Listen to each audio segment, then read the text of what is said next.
everyone, this is Simran. Welcome back to our own YouTube channel IGNOU E-पाठशाला. I hope you people are doing well. So आज के इस particular video में हम अपने important topics की series को continue करेंगे और आज हम डिस्कस करेंगे काई स्क्वायर टेस्ट के बारे में. अब ये पर्टिकुलर टॉपिक आपका बहुत ज़्यादा इंपॉर्टेंट है क्योंकि एग्जाम में यहाँ से हर बार क्वेश्चंस पूछे गए हैं और काफ़ी स्टूडेंट्स को दिक्कत है कि काई स्क्वायर टेस्ट क्या होता है, क्योंकि ये सब टॉपिक्स आपके लिए कहीं ना कहीं नए हैं. इसलिए मैंने सोचा कि इस टॉपिक पर वीडियो आपको प्रोवाइड किया जाए, क्योंकि यहाँ से आपको एग्जामिनेशन में 20 मार्क्स का क्वेश्चन और या फिर अगर नहीं 20 मार्क्स का आता है तो 10 मार्क्स का क्वेश्चन तो डेफिनेटली देखने को मिलेगा ही मिलेगा. ठीक है, सो वीडियो को एंड तक जरूर देखिएगा और अगर अभी तक चैनल को सब्सक्राइब नहीं किया है तो चैनल को सब्सक्राइब कर लीजिए, बेल आइकन को भी जरूर प्रेस कर दीजिए ताकि मैं जब भी वीडियोस का अपलोड करूं उसका नोटिफिकेशन आपके पास जरूर जाए. तो चलिए बिना किसी देर के हम अपने सेशन को स्टार्ट करते हैं. अब काई स्क्वायर टेस्ट को डिस्कस करने से पहले सबसे पहले ये जान लेते हैं कि ये पैरामेट्रिक टेस्ट और नॉन पैरामेट्रिक टेस्ट क्या होता है. ठीक है, इसको जानना इंपॉर्टेंट इसलिए है क्योंकि जितने भी आपके टेस्ट होते हैं इनको हम इन्हीं दो पार्ट्स में क्लासिफाई करते हैं. कुछ टेस्ट आपके पैरामेट्रिक टेस्ट होते हैं और कुछ टेस्ट आपके नॉन पैरामेट्रिक टेस्ट होते हैं. ठीक है, सबसे पहले जान लेते हैं कि पैरामेट्रिक टेस्ट का मतलब क्या है. So statistical test in which specific assumptions are made about the population parameter. Population के जो पैरामीटर्स होते हैं हमारे, उसका जो डेटा है हमारे पास अवेलेबल जब होता है तो वो टेस्ट हमारे पैरामेट्रिक टेस्ट कहलाते हैं. ठीक है, जैसे पैरामीटर्स यहाँ पर आप मान के रखिए, जैसे आपका मीन हो गया, स्टैंडर्ड डेविएशन हो गया, ये सब अगर हमको गिवन है तो हम कहते हैं कि वो हमारा पैरामेट्रिक टेस्ट है. ठीक है, पॉपुलेशन के बारे में हमें कुछ बताया गया है. ठीक है, वहीं अगर बात करें नॉन पैरामेट्रिक टेस्ट की तो यहाँ पर आपको ऐसी कोई भी इंफॉर्मेशन अवेलेबल नहीं होती है. So statistical test use in the case of non metric independent variable is called non parametric test. Parametric test का क्या बताया मैंने आपको कि पॉपुलेशन के पैरामीटर्स, दैट इज आपका मीन, आपका स्टैंडर्ड डेविएशन, ये आपको गिवन होगा तो सब समझ जाएंगे कि पैरामेट्रिक टेस्ट है. लेकिन अगर ये सब चीजें नहीं दी हुई हैं इसका मतलब है कि वो नॉन पैरामेट्रिक टेस्ट होता है. ठीक है, नेक्स्ट बात कर ले अगर बेसिस ऑफ टेस्ट स्टैटिस्टिक्स की, तो ये डिस्ट्रीब्यूशन पे बेस्ड होता है, लेकिन ये आपका आर्बिट्रेरी होता है. यहाँ पर आपके पास कोई भी डिस्ट्रीब्यूशन नहीं होता है. आप सिंपली यहाँ पे क्या करते हैं, रैंक या ऑर्डर के बेसिस पर अपने जो डेटा है उसको एनालाइज करने की कोशिश करते हैं. बट आपका जो पैरामेट्रिक टेस्ट है उसमें क्या है कि आपके पास ऑलरेडी पैरामीटर्स गिवन होते हैं तो एक प्रॉपर डिस्ट्रीब्यूशन चलता है. ठीक है, मेजरमेंट लेवल की बात करी जाए तो यहाँ पर आपका इंटरवल और रेशियो है और यहाँ पर मैंने जब आपको बताया नॉमिनल और ऑर्डिनल डेटा होता है. आई होप आपको लेवल्स ऑफ मेजरमेंट याद होगा, तो यहाँ से आप ये रिलेट कर पा रहे होंगे नॉमिनल ऑर्डिनल का क्या मतलब हुआ. यहाँ पर सिर्फ आप एक तरीके से उसको रैंक कर सकते हैं, लेकिन इंटरवल और रेशियो यहाँ पे दिया है पैरामेट्रिक टेस्ट में, इसका मतलब ये है कि हम अपने डेटा को प्रॉपरली क्लासीफाई कर सकते हैं. ठीक है, नेक्स्ट बात करें मेजर ऑफ सेंट्रल टेंडेंसी की, तो यहाँ पर हम यूज करते हैं मीन, और जो आपका नॉन पैरामेट्रिक टेस्ट है यहाँ पर आप मीडियन यूज करते हैं. ठीक है, क्योंकि ऑर्डर की बात हो रही है, ऑर्डर हम सबसे ज्यादा किस में लगाते हैं, मीडियन में लगाते हैं, तो आप इस तरीके से इसको याद रखिएगा. ठीक है, इंफॉर्मेशन पॉपुलेशन के बारे में यहाँ पर पूरी तरीके से होती है, बट यहाँ पर कोई भी इंफॉर्मेशन नहीं होती है. ठीक है, एप्लीकेबिलिटी की बात करें तो यहाँ पर वेरिएबल्स पे होता है, यहाँ पर वेरिएबल्स और एट्रीब्यूट्स दोनों ही कंसिडर होते हैं. ये कैसे होते हैं, क्या होते हैं, ये आगे डिस्कस कर लेंगे तब आपको ये समझ में आ जाएगा. ठीक है, नेक्स्ट टेस्ट में हमारा कोरिलेशन टेस्ट. तो आपका जो पैरामेट्रिक टेस्ट है इसको पियर्सन पैरामेट्रिक टेस्ट कहा जाता है, वहीं जो आपका नॉन पैरामेट्रिक टेस्ट है उसको स्परमैन्स नॉन पैरामेट्रिक टेस्ट कहा जाता है. तो बेसिक डिफरेंस पता होना चाहिए कि पैरामेट्रिक टेस्ट और नॉन पैरामेट्रिक टेस्ट में क्या है, हम कैसा डेटा यूज करते हैं, कौन सा मेजरमेंट लेवल यूज करते हैं और कौन से सेंट्रल टेंडेंसी को यूज किया जाता है. ठीक है, क्योंकि इसका जो आपको बेनिफिट है वो आगे जितने भी टेस्ट हैं उनमें मिलेगा. ठीक, अब डिस्कस कर लेते हैं काई स्क्वायर डिस्ट्रीब्यूशन के बारे में. देखिए इसको प्रोनाउंस काई स्क्वायर किया जाता है, चाई स्क्वायर या ऐसा कुछ भी नहीं बोला जाता है. ठीक है, और इसका जो इंडिकेशन है या फिर इसका जो सिंबल है वो ये होता है इस तरीके से. ठीक है, तो कई बार होता है कि पेपर में अगर ऐसे ही सिंबल बन के आ जाएगा तो आपको ये समझना पड़ेगा कि क्या पूछ रहा है, तो इसके सिंबल को भी आप याद रखिएगा. ठीक, so Karl Pearson introduced a test to distinguish whether an observe set of frequencies differ from the specified frequency distribution. तो जो आपका काई स्क्वायर टेस्ट है बेसिकली इसको इसीलिए कंडक्ट किया जाता है कि जो हमारे पास ऑब्जर्व्ड फ्रीक्वेंसीज हैं और जो स्पेसिफाइड फ्रीक्वेंसीज है उसमें कितना डिफरेंस है इसको हम देखने की कोशिश करते हैं, ठीक है। The chi square statistics compare the size any discrepancies between the expected results and the actual results given the size of the sample and the number of variables are in a proper relationship. For these tests, degree of freedom are utilized to determine if a certain null hypothesis can be rejected based on the total number of variables and samples within the experiment. तो यहाँ पर याद रखने वाली चीज ये है कि काई स्क्वायर डिस्ट्रीब्यूशन में हम डिग्री ऑफ फ्रीडम निकालते हैं। अभी डिग्री ऑफ फ्रीडम क्या होता है, किस तरीके से कैलकुलेट किया जाता है, क्या फॉर्मूला है, आगे डिस्कस करेंगे। लेकिन अभी के लिए इसको याद रखिएगा कि काई स्क्वायर डिस्ट्रीब्यूशन में हम डिग्री ऑफ फ्रीडम को कैलकुलेट करते हैं।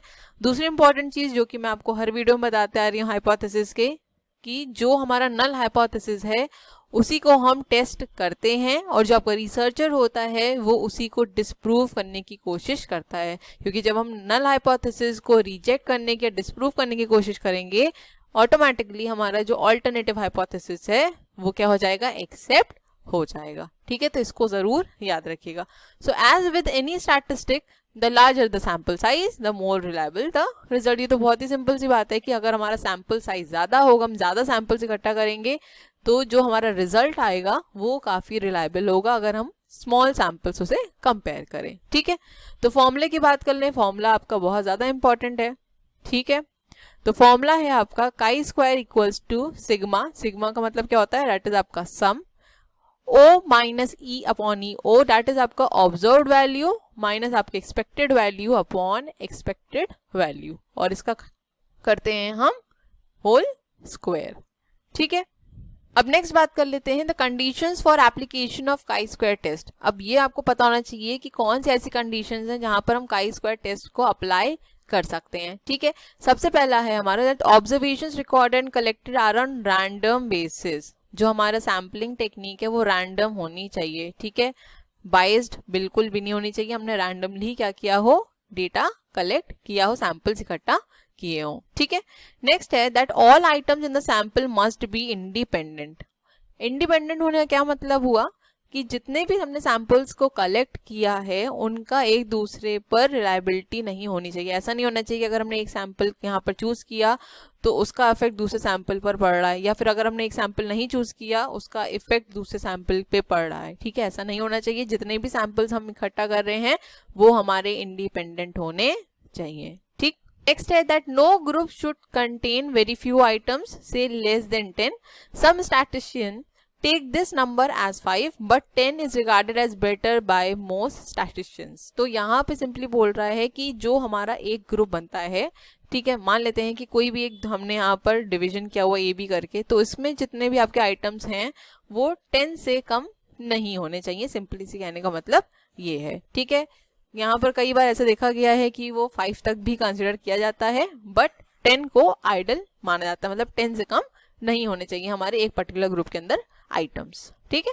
नेक्स्ट है that total number of items should be large, से एटलीस्ट 50। तो टोटल जो हमारे आइटम्स होने चाहिए सारे ग्रुप मिला के जितने भी हैं वो 50 से कम नहीं होने चाहिए, और एक ग्रुप में पर्टिकुलरली 10 से कम नहीं होने चाहिए, ठीक है।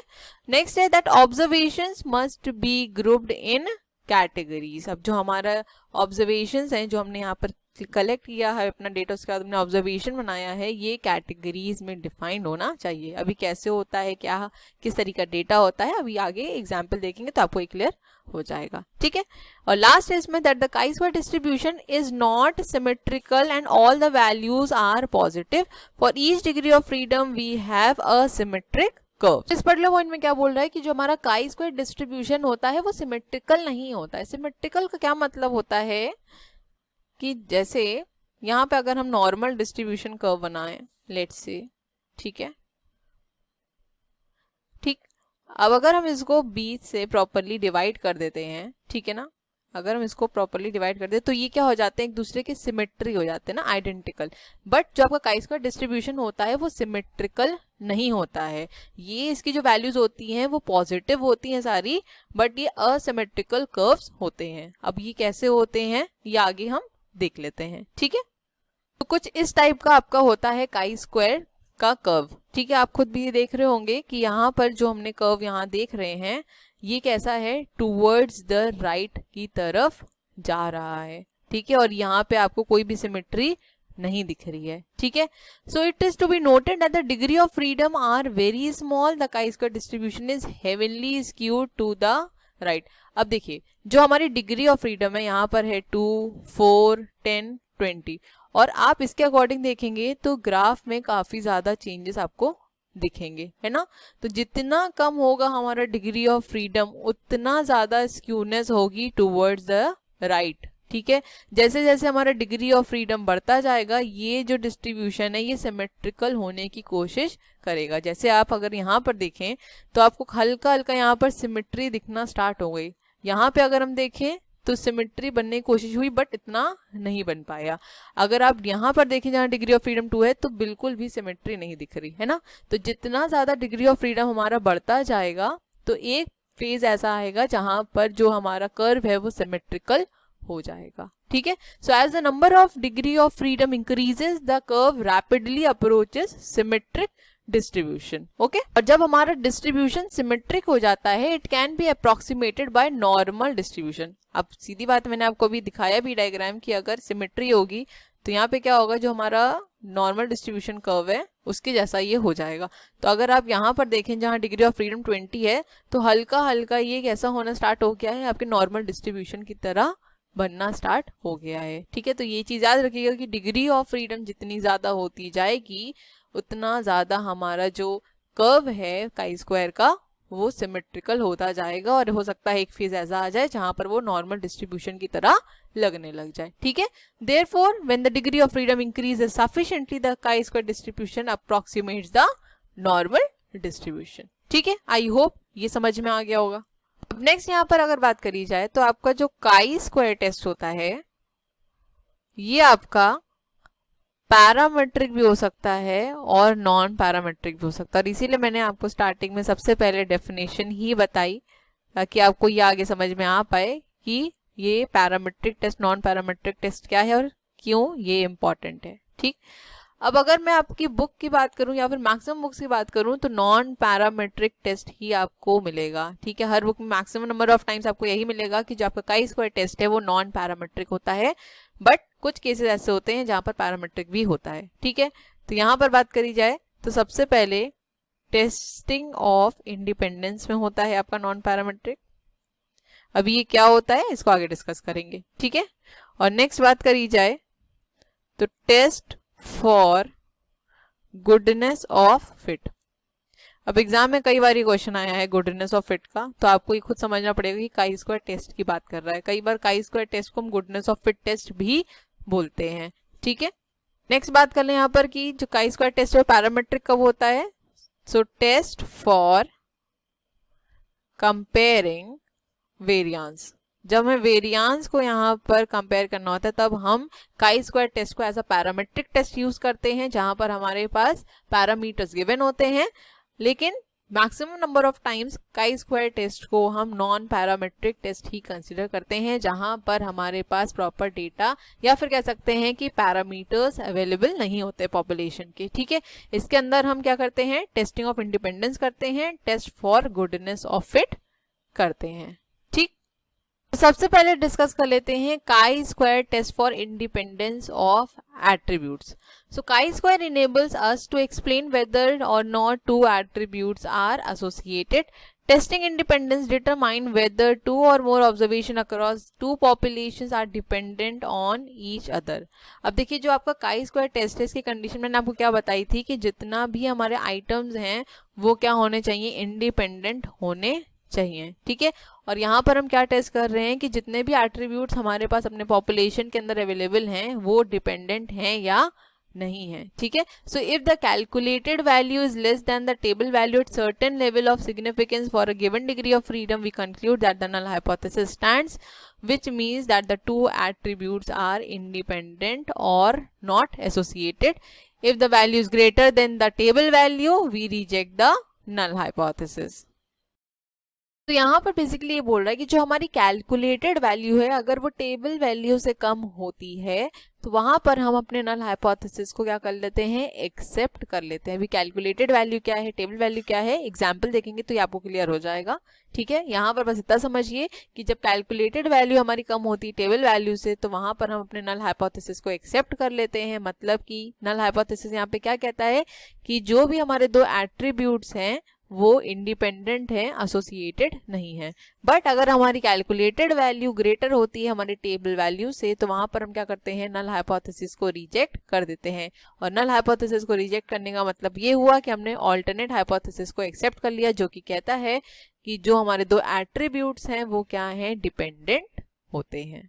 ठीक है, so many a times the researcher may like to know whether the difference they observe among several sample proportions are significant or only due to chance। ठीक है, जब देखिए रिसर्चर होता है, जब वो रिसर्च करता है तो देखना चाहता है कि जो डिफरेंस आ रहा है वो डिफरेंस किसी चांस की वजह से आ रहा है या फिर वो डिफरेंस सिग्निफिकेंट है। ठीक है, जैसे यहाँ पे एग्जांपल दिया है, let's suppose a sales manager wants to know consumer preference of consumers who are located in different geographic region of a country of a particular brand of a product. So in the case manager finds that the difference in the product preference among people located in different region is significant, so he or she may like to change the brand name according to the consumer preference. But if the difference is not significant then the manager may conclude that the difference is only due to chance and may decide to sell product with the same name। ठीक है, तो जो हमारा researcher या फिर यहाँ पे अगर बात करें सेल्स मैनेजर की तो वो ये देखने की कोशिश करेगा कि जो डिफरेंस आ रहा है डिफरेंट ज्योग्राफिक रीजन्स में वो सिग्निफिकेंट है या नहीं। सिग्निफिकेंट है तो वो हिसाब से वहाँ पे क्या करेगा, अपने प्रोडक्ट में चेंजेस लाने की कोशिश करेगा, प्रोडक्ट का नाम चेंज करेगा। अगर लग रहा है कि जो डिफरेंस आ रहा है वो सिर्फ चांस की वजह से तो उसी ही नेम से प्रोडक्ट को अपने फर्दर सेल करता रहेगा। ठीक है, सो therefore we are trying here to determine whether the two attributes, that is आपका geographical region and the brand name, are independent or dependent। ठीक है, जो attributes की बात हो रही थी आपकी वो यही है कि जो दो attributes हम यहाँ पे कंसिडर कर रहे हैं, that is आपका geographical region और brand name, इनमें कुछ यहाँ पे रिलेशनशिप है या नहीं है कि ये दोनों इंडिपेंडेंट हैं। ठीक, it should be noted that the chi-square test only tell us whether two principles of classification are significantly related or not, but not a measure of degree or form of relationship। जो आपका chi-square test है ये बताता है कि इन दोनों attribute के बीच में कोई रिलेशनशिप है या नहीं है, सिर्फ इतना बताता है। कैसे मेजर करना है इस रिलेशनशिप को ये chi-square नहीं बताता है। ठीक है, आई होप इतना यहाँ पर क्लियर हो गया होगा। एग्जाम्पल देख लेते हैं इसका जिससे आपको और अच्छे समझ में आ जाए। ठीक, तो यहाँ पर हमने एग्जाम्पल लिया है दो ब्रांड का, brand A and brand B, और हमने डिफरेंट रीजन्स में यहाँ पर इसको क्लासिफाई किया हुआ है। ठीक है, तो टोटल 6 ज्योग्राफिकल रीजन्स हैं आपके और हमने 2 ब्रांड्स लिए और उनका डेटा यहाँ पर हमको गिवन है। ठीक है, अब देखिए यहाँ पर हम क्या देख रहे हैं कि ब्रांड ए का अगर हम बात करें तो साउथ रीजन में यहाँ पर जो डेटा दिया हुआ है वो है 64। इस तरीके से ब्रांड बी में आपका साउथ रीजन में दिया है 16। ठीक है, तो टोटल मैंने अभी आपको क्या बताया कि 6 रीजन्स हैं हमारे। ठीक है, और 2 ब्रांड्स हमने यहाँ पर कंसिडर किए है। तो जो आपकी कंटिजेंसी टेबल है ये 6 into 2 की कंटिजेंसी टेबल कहलाती है। ठीक है, रो इंटू कॉलम जहां पर हम क्या करते हैं, मल्टीप्लाई करते हैं। ठीक, अब देख लेते हैं यहाँ पे, सी the value in each cell represents the response of the consumer located in particular region and their preference for a particular brand.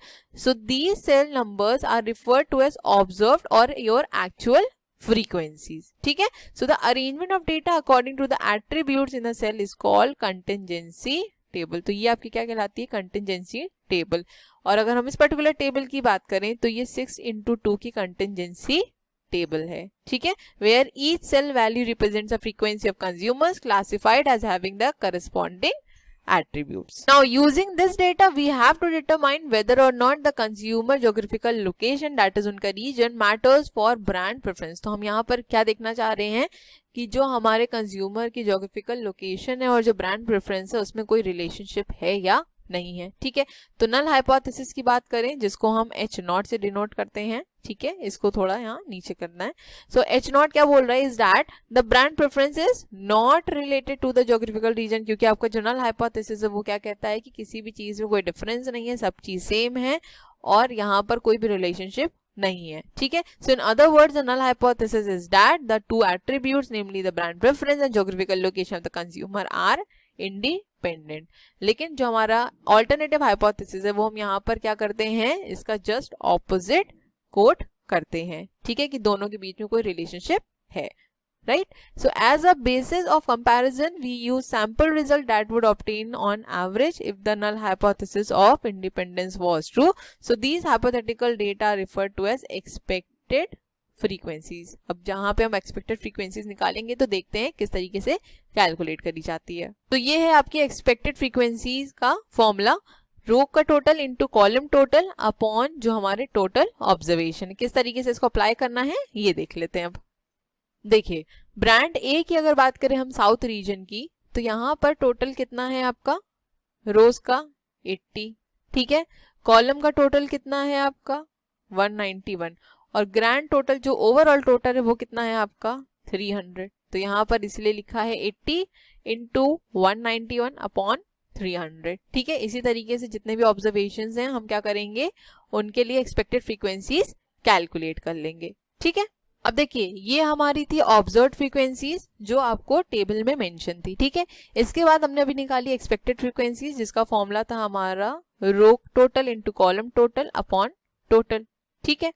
अब नेक्स्ट यहाँ पर हम काई स्क्वायर टेस्ट का फॉर्मूला यूज करेंगे, that is chi square is equal to आपका sigma O minus E upon E, that is आपका observed frequencies minus expected frequencies upon expected frequencies, ठीक है। अब ओ माइनस ई यहाँ पर सिंपली हमें क्या करना है, इसको सिर्फ माइनस करना है। आपके पास कुछ पॉजिटिव वैल्यूज भी आएंगी और आपके पास कुछ नेगेटिव वैल्यूज भी यहाँ पे आएंगी, ठीक है। नेक्स्ट हम क्या करेंगे, इसका स्क्वायर करेंगे और जो भी आपकी नेगेटिव वैल्यूज हैं वो पॉजिटिव में ऑब्वियस सी बात है कन्वर्ट हो जाएंगी, ठीक है।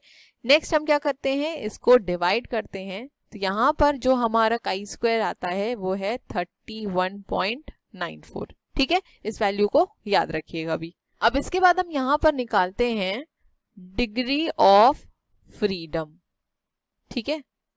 इसका फॉर्मूला होता है हमारा r minus 1 into C minus 1। r here stands for your row and c stands for your columns, ठीक है। तो जो हमारी कंटिंजेंसी टेबल थी वो कौन सी थी, 6 इंटू 2 की कंटिंजेंसी टेबल थी, दैट इज आपकी 6 रोज थी और 2 आपके क्या थे, कॉलम्स थे, ठीक है।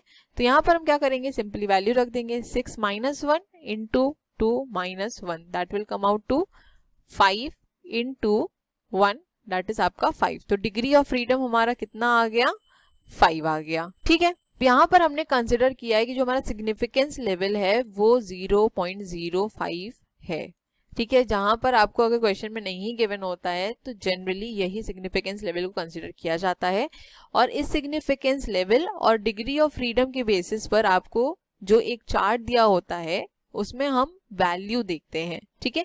और ये जो वैल्यू आपकी निकल के आती है वो आई है यहाँ पे 11.071, ठीक। अब आप कहेंगे कि मैम ये वैल्यू हम किस तरीके से कैलकुलेट करेंगे, तो आपको यहाँ पे कैलकुलेट नहीं करनी है, सिंपली एक टेबल दी होती है उसी के बेसिस पर हम यहाँ पे वैल्यू निकालते हैं। जो हमारा सिग्निफिकेंस लेवल होता है और जो हमारा डिग्री ऑफ फ्रीडम होता है दोनों जहाँ पर मैच कर जाते हैं वही वैल्यू होती है हमारी टेबल वैल्यू। अब हो सकता है ये आपको क्वेश्चन में गिवन हो या फिर ये भी हो सकता है कि आपको टेबल प्रोवाइड की जाए, जनरली क्वेश्चन में गिवन होती है, ठीक है। यहाँ पर हमने क्या ऑब्जर्व किया कि जो हमारे काई स्क्वायर टेस्ट की हमने जो वैल्यू निकाली थी दैट इज आपका 31.94, ये वैल्यू आपकी किससे ज्यादा है, आपकी जो टेबल वैल्यू है उससे। और मैंने आपको बताया था कि जो हमारी कैलकुलेटेड वैल्यू है, जो हमारी कैलकुलेटेड वैल्यू है अगर वो बड़ी आती है आपकी टेबल वैल्यू से तो हम क्या करते हैं, we reject the null hypothesis, ठीक है।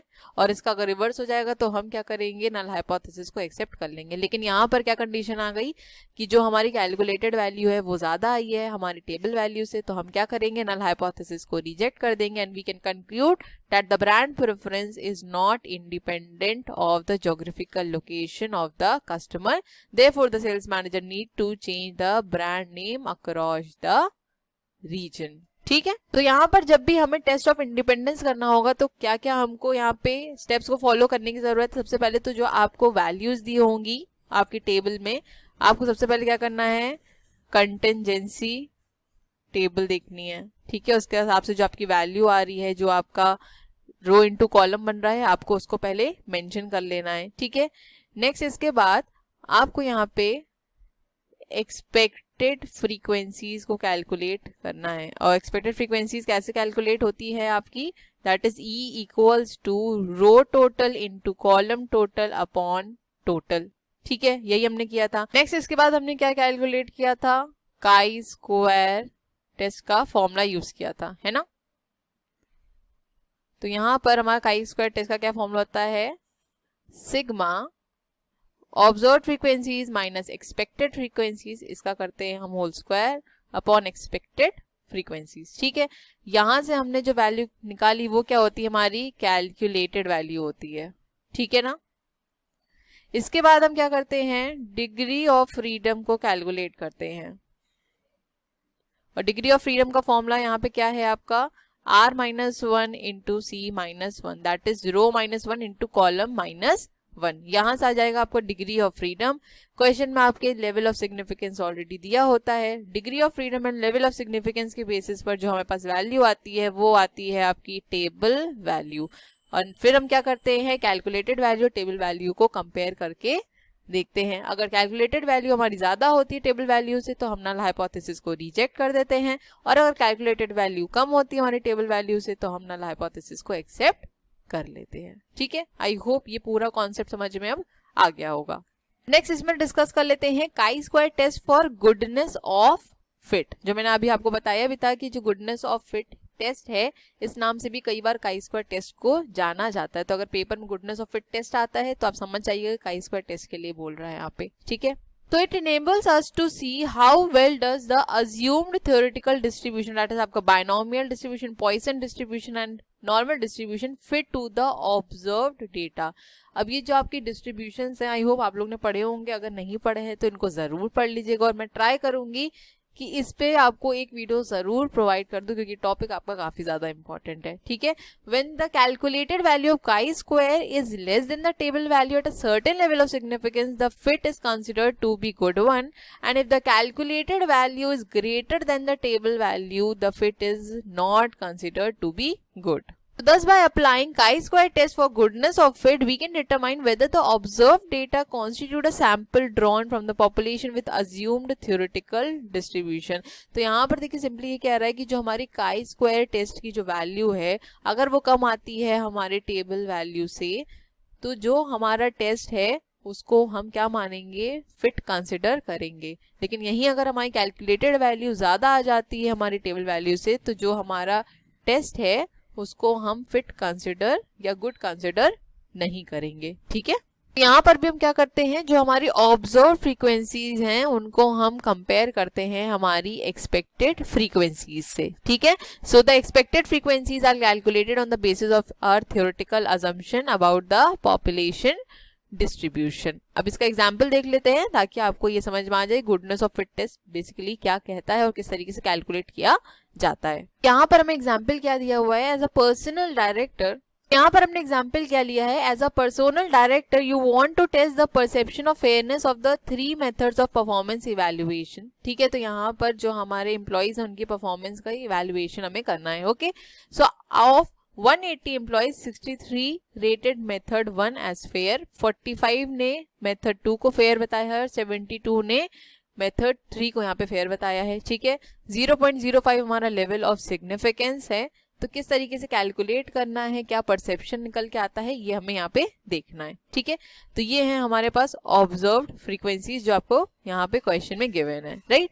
अब इसके बाद हमें यहाँ पे कैलकुलेट करनी होती है एक्सपेक्टेड फ्रीक्वेंसीज। तो एक्सपेक्टेड फ्रीक्वेंसी यहाँ पे कैसे निकलेगी, सिंपली आप क्या करेंगे, इन तीनों को ऐड कर देंगे, that will come out to 180। ठीक है, और 180 को जब हम 3 से डिवाइड करेंगे तो आप क्या करेंगे, यहाँ पर देखेंगे कि ये क्या आ गई, हमारी एक्सपेक्टेड फ्रीक्वेंसी आ गई। ठीक है, इसके बाद हम क्या करते हैं, observe frequency minus expected frequency करते हैं। तो हमने क्या किया, यहाँ पर सिंपली माइनस कर दिया, तो कुछ वैल्यू आपके पास नेगेटिव आएंगे, कुछ वैल्यू आपके पास पॉजिटिव आएंगी।